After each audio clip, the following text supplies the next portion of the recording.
నమస్తే అండి. హెచ్‌బీఏ1సి అంటే ఏంటి? హెచ్‌బీఏ1సి యూజువల్‌గా ఒక 25, 30 సంవత్సరాలు దాటిన వాళ్ళందరినీ సంవత్సరానికోసారి హెచ్‌బీఏ1సి చేసి చూసుకోండి. అది ఎక్కువవుతూ ఉంటే కొంచెం జాగ్రత్తలు తీసుకోవచ్చు అని చెప్తూ ఉంటాం. లేదా ఆల్రెడీ షుగర్ మందుల మీద ఉన్న వాళ్ళని కూడా 3 నెలలకొకసారో, 6 నెలలకోసారో హెచ్‌బీఏ1సి చేసి చూసి షుగర్ పర్ఫెక్ట్ కంట్రోల్‌లో ఉందా? లేకపోతే మనం ఇచ్చే మెడిసిన్స్ పనిచేస్తున్నాయా లేదా?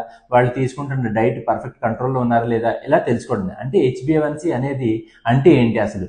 హెచ్బి అంటే ఏంటంటే హిమోగ్లోబిన్. రక్తంలో హిమోగ్లోబిన్ తక్కువ ఉంది, ఎక్కువ ఉంది ఇలా చెప్తూ ఉంటారు కదా, రక్తహీనత అని అలా. సో ఆ హిమోగ్లోబినే హెచ్బిఏవన్సీలో పార్ట్ అనమాట. ఈ హిమోగ్లోబిన్ రక్తంలో ఆక్సిజన్ని అన్ని భాగాలకి సరఫరా చేస్తూ ఉంటుంది. అదే రక్తంలో షుగర్ కూడా ఉంటుంది. నార్మల్గా ఒక 18, 19, 100 లోపు అలా ఉంటుంది అనమాట. ఒకవేళ ఈ రెండింటి మధ్య ఉన్న ఫ్రెండ్షిప్ని మనం హెచ్బిఏ1సి అంటాం. ఈ రెండు హెచ్బిఏ1సి ఫ్రెండ్షిప్ చాలా ఎక్కువే ఉండదండి, చాలా తక్కువ ఫ్రెండ్షిప్ చేసుకుంటాయి అవి. 5.6% లోపే ఫ్రెండ్షిప్ చేసుకుంటూ ఉంటాయి అనమాట. ఒకవేళ షుగర్ ఎక్కువైపోతూ ఉంటే హిమోగ్లోబిన్తో ఫ్రెండ్షిప్ ఎక్కువైపోతూ ఉంటుంది. అది 7, 8, 9, 10, 15, 16 అలా వెళ్ళిపోతూ ఉంటుంది హెచ్బిఏ1సి వాల్యూ.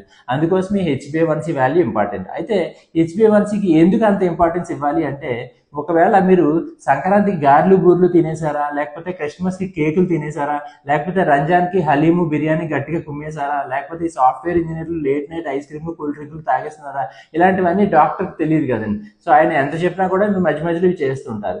సో అందుకోసమే మీ మీద సిబిఐ ఎంక్వైరీ చేస్తాం అనమాట. ఈ సిబిఐ ఎంక్వైరీ లాంటిదే ఈ హెచ్బిఏ1సి రిపోర్ట్. ఈ హెచ్బిఏ1సి ఏం చేస్తుందంటే ఈ గత 3 నెలల్లో మీరు ఏమేమి తిన్నారో అన్నిటినీ క్యాలిక్యులేట్ చేసి తీసుకొచ్చి డాక్టర్ ముందు పెడుతుంది, ఒక రిపోర్ట్ రూపంలో పెడుతుంది. అదే హెచ్బిఏ1సి అంటే.